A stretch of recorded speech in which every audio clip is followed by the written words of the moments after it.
जबिल्ला बिन एहम के साथ हज़रत खालिद बिन वलीद की लड़ाई थी और रूमियों का लश्कर बहुत बड़ा था और हज़रत खालिद बिन वलीद के पास थोड़े लोग थे।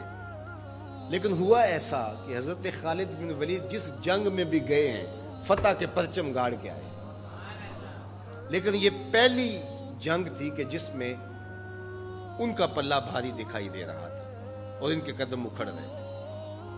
हज़रत राफे ताई रज़ी अल्लाह ताला अन्हो ने कहा, लगता है आज कज़ा आ गई, आज नहीं हम बच सकते, हालात जो हैं। हज़रत खालिद बिन वलीद कहने लगे, हाँ मुझे भी यही लगता है कि कज़ा आज आई ही आई। उधर हुजूर अलैहिस्सलाम हज़रत अबू उबैदा रज़ी अल्लाह ताला अन्हो को ख्वाब में मिले और वो अपने घर में सोए हुए थे मदीनतुल मुनव्वरा में। कहा, अल्लाह का शेर मुश्किल में फंसा हुआ है और तुम सोए हुए हो। हज़रत अबू उबैदा रज़ी अल्लाह ताला अन्हो रात को ही उठे, बेदार हुए और ऐलान करवा दिया। शहर में ऐलान होने लगा, मदीनतुल मुनव्वरा में, जल्दी तैयार हो जाओ, हज़रत खालिद बिन वलीद की मदद को पहुंचना है। उन्हें कितना यकीन था कि हुजूर ख्वाब में आए हैं तो हुजूर ही आए हैं, कोई वहम नहीं समझा। जल्दी जल्दी ऐलान करवा दिए, मुजाहिद जमा होने लगे और देखते देखते लश्कर तैयार हो गया। तो इन्होंने महसूस किया कि लश्कर से हट के कोई सवार चल रहा है, तो इन्हें कोई शक गुजरा कि कोई जासूस न हो। ज़रा मज़ीद उसकी जुस्तजू की तो वो नकाब पोश भी था, तो शक और ज़्यादा बढ़ गया। तो हज़रत अबू उबैदा ने कहा कि उन्हें गिरफ्तार करके लाओ,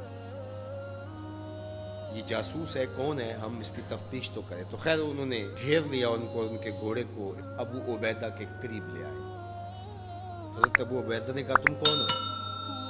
उन्होंने थोड़ा सा करीब होकर कहा कि मैं खालिद बिन वलीद की बीवी उम्मे तमीम हूँ। जब आपने ऐलान किया कि खालिद मुश्किल में है तो मैं परेशान हो गई कि अल्लाह का शेर तो कभी मुश्किल में आया नहीं था, आज क्या हुआ? तो मैंने गौर से देखा कि वो अपनी टोपी घर भूल गए थे, जिस टोपी के अंदर हुजूर के मुँह मुबारक सिए हुए हैं, और वो जब भी जंग किया करते थे तो वो टोपी अपने सर पे पहन के किया करते थे, अल्लाह फतह अता करता। तो मैं उनको टोपी देने जा रही। अल्लाह अकबर। जब ये लोग वहां पहुंचे तो सवारों का एक काफिला आगे बढ़ के खालिद बिन वलीद के साथ दुश्मन पर हमला आवर हो गया। एक नकाब पोश सवार आगे बढ़ता है और हाथ में तलवार है और दुश्मन पीछे हटता चला जाता है। तो खालिद बिन वलीद को रश्क आया उसकी बहादुरी पे और खुश भी हुए और हालते जंग में अपने घोड़े को एड़ लगा करके उस सवार के करीब हुए और कहा, नकाब पोश जवान तुम कौन हो, इतनी बहादुरी से लड़ रहे हो? तो उसने हल्का सा नकाब उलट के कहा, पहचानो, तुम्हारी बीवी उम्मे तमीम हूँ और तुम्हें वो टोपी देने आई हूँ जिसके अंदर हुजूर के बाल सिए हुए। हज़रत खालिद बिन वलीद को उन्होंने टोपी अता की और उन्हें सर पे रखी। अल्लाह ने उसी दिन मुसलमानों को फतह अता कर। ये हुजूर अलैहिस्सलातु वस्सलाम के बालों की बरकत थी। हज़रत उम्मे सलमा रज़ी अल्लाह ताला अन्हा के पास, ज़ौजे रसूल सल्लल्लाहु अलैहि वसल्लम के पास हुजूर के मुबारक बाल थे।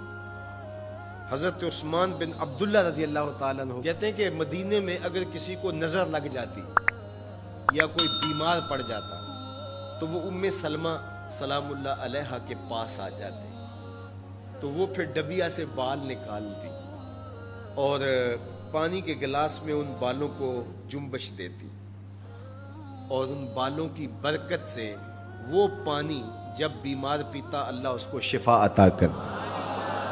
ये हुजूर के मुबारक बालों की बरकत है। अल्लाह अकबर।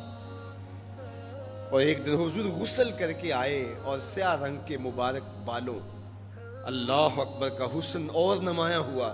तो हुजूर ने ऐसे हाथ डाल करके एक बाल अलग किया और साथ इरशाद फरमाया, मन अज़ा शारतम मिन शारी फल जन्नतु अलैहि हरामुन। सुन लो, जिसने मेरे बालों में से एक बाल को भी अजियत दी उस पर अल्लाह की जन्नत हराम है। हम तो हुजूर के गुलाम हैं, हुजूर के नौकर हैं। हुजूर तो हुजूर रहे, हुजूर के बालों की तौहीन भी गवारा नहीं है। اقبال کہا کرتے تھے لوگ باتیں کرتے ہیں، ہم تو یہ بھی گوارا نہیں کرتے کہ کوئی کہے تیرے پیغمبر کے کپڑے میلے تھے، ہم تو یہ بھی گوارا نہیں کرتے۔ مغرب اس کیفیت کو سمجھتا نہیں ہے، اور وہ سمجھتا ہے کہ شاید ان حرکتوں سے میں مسلمانوں کے دلوں سے ان کے پیغمبر کی عظمت کو چھین لوں گا، نکال دوں گا، لیکن اسے بھول ہو گئی ہے۔ یہ ہزار گناہگار سہی، بدکار اور سیاہ کار سہی، دنیا دار سہی، یہ کاروباری سہی، لیکن جب اپنے دل کا سودا کرنے کی باری آئے تو مدینے کی گلی میں کرتے ہیں، اور سب کچھ لٹانے کے بعد بھی کہتے ہیں حق تو یہ تھا کہ حق ادا نہ ہوا۔ ہماری جانیں، ہمارے ماں باپ، ہماری نسلیں، ہماری زندگی کا ایک ایک گوشہ حضور کے نام پہ قربان۔ حضور کے نام کا جھنڈا کبھی نیچا نہیں ہو سکتا، ان کے نام کا جھنڈا ہمیشہ اونچا رہے گا۔ چاند کی طرف منہ کر کے تھوکنے سے اس کی نوری کرنوں کو میلا نہیں کیا جا سکتا، تھوکنے والے کا تھوکا اس کے اپنے منہ پہ آ گرے گا۔ تبت یدا ابی لہب و تب کا تازیانہ آج بھی دشمنان رسول اور شاتمان رسول پہ برس رہا ہے، اور میرے نبی کا نام کل بھی اونچا تھا، میرے نبی کا نام آج بھی اونچا ہے، رہے گا یوں ہی ان کا چرچا رہے گا، پڑے خاک ہو جائیں جل جانے والے۔ ہمیں غور کرنا ہوگا کہ آج ہمارے اوپر یہ جو آزمائشیں اور یہ ابتلائیں ہیں اور یہ امتحانات سے ہمیں گزرنا پڑتا ہے، اس سے دردناک امتحان امت کے لیے کیا ہو سکتا ہے؟ تو کیا اب بھی ہم فرقوں میں بٹے رہیں گے؟ اب بھی ہم ایک دوسرے کے گریبان نوچتے رہیں گے؟ آج بھی ہم جو ہے وہ غفلت کی زندگی گزاریں گے، یا اپنی زندگی کی ایک ایک سانس حضور کے قدموں میں رکھ دیں گے؟ تو محبت کا تقاضا یہ ہے کہ اپنی ایک ایک سانس حضور کے نام پہ قربان کریں۔ ہم جئیں گے تو حضور کے لیے، مریں گے تو، اور آخری سانس تک حضور کے وفادار رہیں گے۔ اور یہ ہماری زبان سے نہیں، ہمارے قلب سے، ہماری روحوں سے ہمارا عہد ہے، ہمارا ارادہ ہے۔ حضور ہمارے ماں باپ آپ پہ قربان، ہماری نسلیں آپ پہ قربان۔